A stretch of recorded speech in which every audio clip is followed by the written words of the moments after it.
ये उन कहानियों में से है जिन्हें मैं बहुत लंबे समय से अपने मन में दबाया बैठा था। यह तब की बात है जब मैं शायद 25 या 26 साल का था, अपनी पत्नी से मिलने से बहुत पहले और हमारे बच्चे होने से भी बहुत पहले। तब मैं बिल्कुल अलग इंसान था। तो मेरे पास इतना खाली समय और जोखिम उठाने की क्षमता था जो अब मेरे पास बिल्कुल भी नहीं कहने से कोई भी गलती नहीं होगा। मैं साल में कुछ बार अकेले बैग पैकिंग करके ट्रिप पर जाया करता था, आमतौर पर मणिपुर की पहाड़ी क्षेत्रों में। मैं किसी दूर दराज ट्रैक की शुरुआत तक गाड़ी चला कर जाता, जंगल में बहुत अंदर तक पैदल जाता, मुख्य रास्ते से बहुत दूर, और कुछ दिन पूरी तरह से दुनिया से कटे हुए बिताता।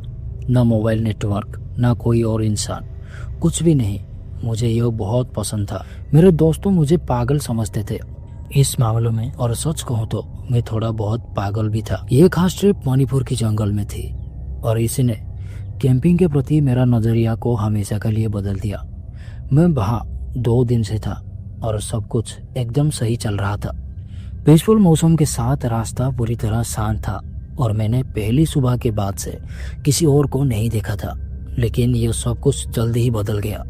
दूसरे दिन दोपहर को मैंने पश्चिम दिशा में काली तूफानी बादल बनते देखा, पर मुझे ज्यादा चिंता नहीं था। मैं कई बार बारिश में पैदल यात्रा कर चुका था और यह कभी भी बड़ा बात नहीं था। लेकिन लगभग 1 घंटे के भीतर मुझे ये एहसास हुआ कि यह हल्की बारिश नहीं होने वाला है। हवा तेज हो गई और तापमान इतनी तेजी से गिरा कि मुझे और एक परत पहनने के लिए जरूरत पड़ा। जो बारिश शुरू हुई तो मैं पहले से ही छिपने के लिए जगह ढूंढ रहा था। समस्या ये थी कि मैं रास्ते के खुले हिस्सा में खड़ा था। जैसे कि मैंने अनुमान लगाया था, यह हल्की बारिश नहीं थी।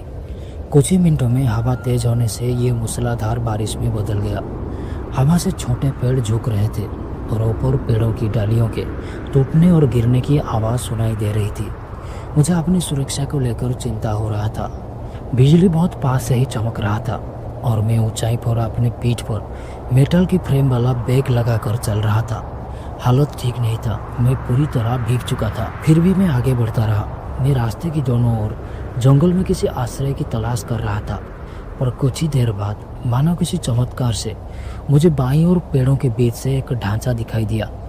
वो एक गुफा की तरह दिख रहा था। एक तरह से वो छोटा था और ऊपर से अंधेरा और जंगल में थोड़ा छिपा हुआ था, लेकिन ये साफ तौर पर पता लग रहा था कि ये इंसानों द्वारा बनाया गया था।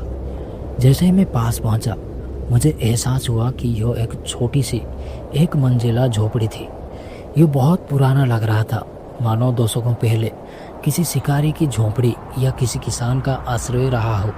जिस तरफ मैं जा रहा था उस तरफ एक खिड़की थी। मैं अपनी राहत को शब्दों में बयान नहीं कर सकता। मैं लगभग दौड़कर उसके पास गया और दरवाजा खोल दिया। अंदर हल्की सी रोशनी थी, लेकिन जगह कहीं कहीं सूखा था। वहाँ ज़्यादा कुछ नहीं था, बस एक कुर्सी, एक छोटी मेज और एक पलंग जो दूर की दीवार से सटा हुआ था। वहाँ एक पत्थर था। दाहिने ओर एक चिमनी थी जो पुरानी राख और मलबे से भरा पड़ा था। सच कहूँ तो उस जगह से बहुत बदबू आ रहा था, लेकिन मुझे अपने भीगे हुए कपड़े उतार कर बैठने के अलावा किसी और चीज़ों की परवाह नहीं था। मैंने एक जगह चुनकर जमीन पर बैठ गया। उस समय में मेरे दिमाग में बस जीवित रहने की चिंता आ रही थी, ना कि खोजबीन करने की। मुझे बस इतना ही फिक्र था कि मैं तूफान से बाहर निकल जाऊं। अंदर आए हुए शायद 10 या 15 मिनट हो गया था। तब जाकर मैंने आसपास देखना शुरू किया। बाहर तूफान जोरों पर था, इसीलिए टॉर्च जलाकर इधर उधर देखने के अलावा और कुछ करने को नहीं था। तो मैंने वही किया। तभी मैंने देखा उस कमरे में मेरी उम्मीद से भी ज़्यादा सामान था। सबसे पहले चारपाई के पास कोने में एक स्लीपिंग बैग लिपटा हुआ था। वो बाकी जगह की तरह पुराने नहीं लग रहा था। मेज पर कुछ डिब्बे और पानी की जग भी रखे थे, जिससे मुझे लगा कि शायद कोई उस जगह को बेस कैंप की तरह इस्तेमाल कर रहा था। दूर दराज की झोपड़ियों में इस तरह की चीज़ें मिलना कोई सामान्य बात नहीं थी। लेकिन जैसे जैसे मैंने आसपास देखा, वैसे वैसे और भी चीज़ें सामने आने लगी। मुझे कुछ परेशान कर रहा था। दरवाजे के पास दीवार पर निशान थे।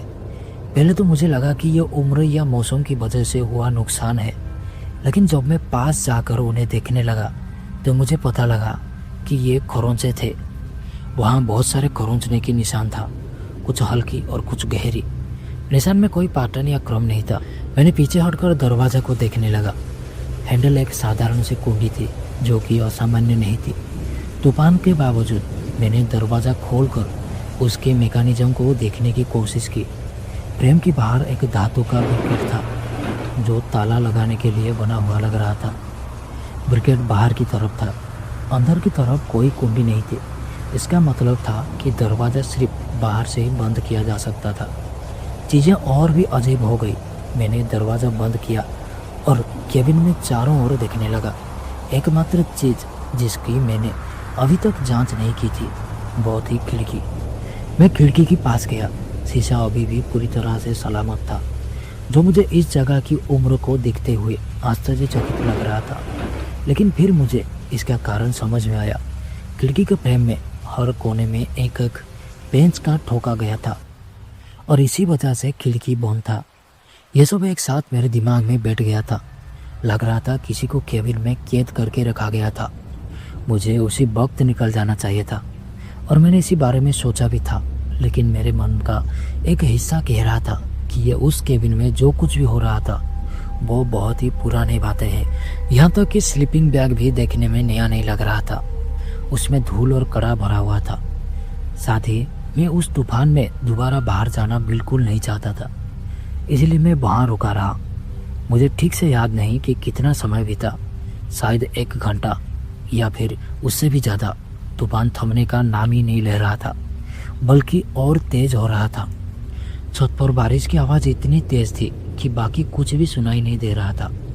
शायद इसीलिए मुझे दूसरी आवाज़ सुनने में इतना समय लग गया। मुझे केबिन की बाई दीवार के पास कहीं से खरोंचने की या रगड़ने की आवाज़ सुनाई थी। पहले तो मुझे लगा कि यह किसी पेड़ की शाखा की आवाज़ है, पर पेड़ की डालियाँ इतने भी नीचे नहीं थी। जब मैं इसके बारे में सोच रहा था तभी मुझे बाहर 2 जोरदार धमाके की आवाज़ सुनाई दिया। सच कहूँ तो वे तूफान की आवाज़ नहीं थे। इस बार मैं खड़ा हो गया। मैंने वही किया जो आप एक जगह जम कर करते। मैंने पूरी ध्यान लगाकर आवाज़ को सुनने की कोशिश किया। मुझे डर लगने लगा कि मैंने जो आवाज़ सुनी थी वो कोई आवाज़ों में से कुछ थी और बाकी बारिश में दब गई थी। मेरी नज़र खिड़की पर गई। मैं उससे बाहर देखने की हिम्मत नहीं कर पा रहा था। अगर सच में कोई बाहर होता तो वो मुझे खिड़की से दिख जाता। मैं उस स्थिति में बहुत देर तक बैठ रहा। थोड़ी देर बाद मुझे थोड़ा सुकून मिला, यह सोचकर कि मैं बहुत तूफान की आवाज़ सुन रहा था या ज़्यादा से ज़्यादा कोई जानवर की केबिन के आसपास घूम रहा होगा। मैं लगभग सब कुछ भूलने ही वाला था कि तभी मुझे कुछ ऐसा सुनाई दिया जिससे मुझे पूरी तरह से डर दिखा दिया। दरवाजे पर इतना दबाव था मानो कोई दूसरी तरफ से अपना पूरा वजन उस पर डाल रहा हो। लकड़ी चरमरा उठी। दबाव हटने से पहले कुंडी एक बार खड़खड़ा गई। मेरे हृदय की गति तुरंत बढ़ गई और तभी मुझे कुछ समझ आया। इस तरह की तूफान में कोई बाहर क्यों होगा? केबिन की चारों ओर चक्कर क्यों लगा रहा होगा? दीवार पर दस्तक क्यों दे रहा होगा? अंदर क्यों नहीं आ रहा है? ऊपर से दरवाज़ा तो बाहर से खुला है, उन्हें अंदर आने से कोई नहीं रोक सकता था। फिर मैंने केबिन के अंदर जो मिला था उसके बारे में सोचा और मुझे लगा कि शायद जो भी बाहर था वो अंदर नहीं आना चाहता था। शायद वे चाहते थे कि मैं अंदर ही रहूं। शायद उनका पूरा मकसद मुझे अंदर ही रखना था।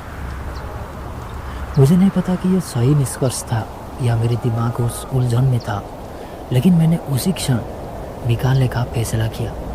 मुझे तूफान की परवाह नहीं थी। मैंने जितनी जल्दी हो सके अपना सामान अपने बैग में रखना शुरू कर दिया।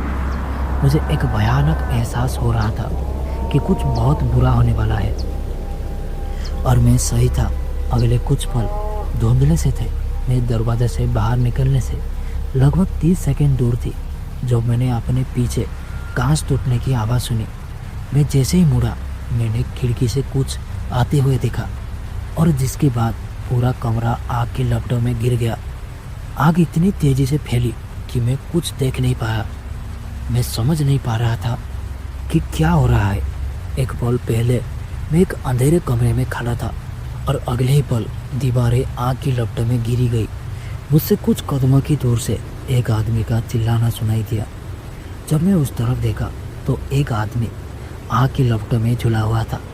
वो पूरी तरह जल रहा था और इतना भयंकर चिल्ला रहा था कि मानो कान की पर्दा फट जाएगा। मैंने दरवाज़ा को खोलने की कोशिश किया और वो बाहर से जाम हो गया था। मैंने पूरी ताकत से उस पर धक्का मारा, वो टूट गया। दरवाज़ा टूटते ही मैंने सीधा जाकर बाहर कीचड़ में गिर गया। मैंने किसी तरह अपने पैरों पर खड़ा हुआ और बस भागने लगा। मुझे कुछ दिखाई भी नहीं दे रहा था। मैं जंगल और बारिश में बेतहास भाग रहा था। उस झोपड़ी से जितना हो सके उतना दूरी बनाने की कोशिश कर रहा था, लेकिन इससे पहले कि मैं सुरक्षित दूरी बना पाता, मुझे लगा कि किसी ने मुझे पीछे से पकड़ लिया और मैं ज़मीन पर गिर गया।